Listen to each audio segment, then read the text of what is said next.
नमस्कार. भारतात 2027 ची जनगणना लवकरच सुरू होणार आहे. ही जनगणना विशेष आहे कारण ती डिजिटल साधनांचा वापर करून केली जाणार आहे. पहिल्या टप्प्यात म्हणजेच घर यादी व घरगणना कार्यात प्रत्येक घराची यादी तयार करून कुटुंबांची मोजणी केली जाईल आणि दुसऱ्या टप्प्यात लोकसंख्येची गणना केली जाईल. आधी पहिल्या टप्प्याविषयी बोलूया. या टप्प्यात नियुक्त केलेले प्रगणक घरांना भेटी देऊन घरांबद्दल माहिती गोळा करतील. परंतु ही प्रक्रिया स्वगणना पोर्टलद्वारे देखील पूर्ण केली जाऊ शकते.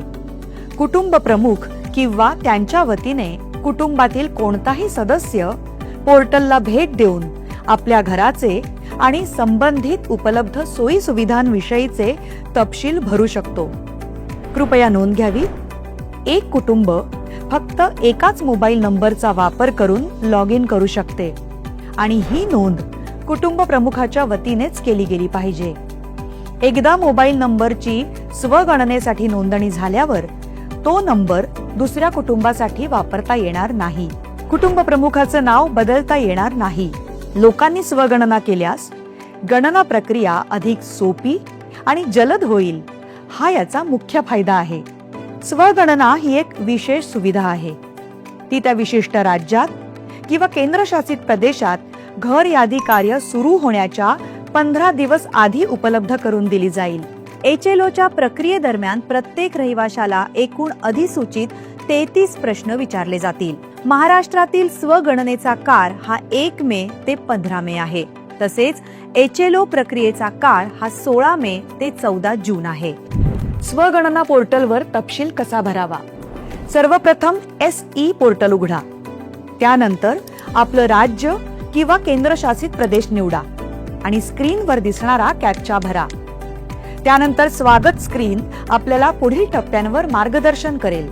कुटुंब प्रमुख, उदाहरणार्थ समजा इथे सुशीला देवी आपलं नाव आणि मोबाईल नंबर नोंदवतात.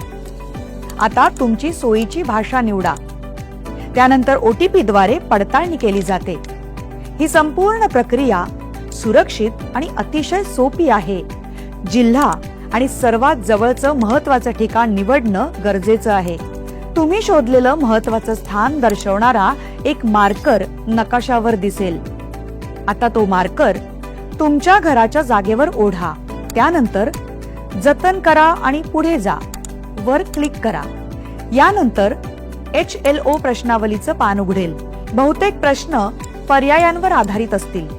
नावं लिहिण्यासाठी एक ध्वनी उच्चारण आणि आभासी कीबोर्ड देखील असेल. वारंवार विचारले जाणारे प्रश्न म्हणजेच FAQ आणि विशेष सूचना कोणत्याही शंकेचं त्वरित स्पष्टीकरण देतील. जर कोणताही प्रश्न किंवा माहिती अपूर्ण राहिली असेल तर तांत्रिकदृष्ट्या तुम्हाला लगेच सूचित केलं जाईल. सर्व तपशील भरल्यानंतर ते काळजीपूर्वक तपासून बघावेत. आवश्यक वाटल्यास तुम्ही त्यात सुधारणा करू शकता. तपशील जतन करा किंवा शेवटी सबमिट करा.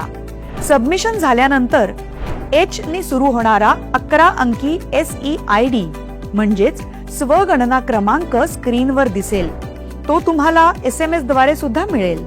जेव्हा प्रगणक तुमच्या घरी भेट देतील तेव्हा त्यांना हा SEID क्रमांक दाखवावा.